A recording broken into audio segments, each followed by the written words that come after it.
Tired of sifting through endless contacts to find the perfect leads?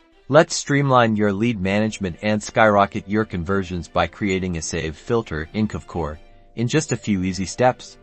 First, log into your Kvcore platform and navigate to the Marketing tab on the left-hand side of your screen.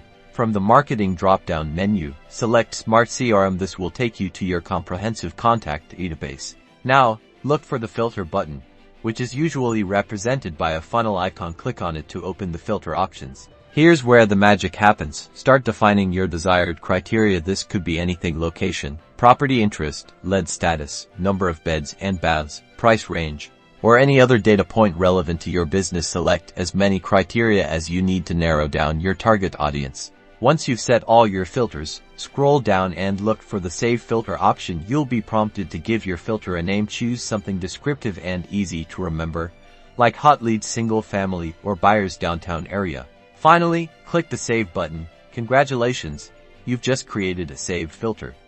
Now, whenever you need to access this specific segment of your database, simply select your Saved Filter from the drop-down menu, which is typically located next to the Filter button. This will instantly populate your Smart CRM with only the contacts that meet your chosen criteria. This will save you time, target your marketing efforts, and boost your conversions.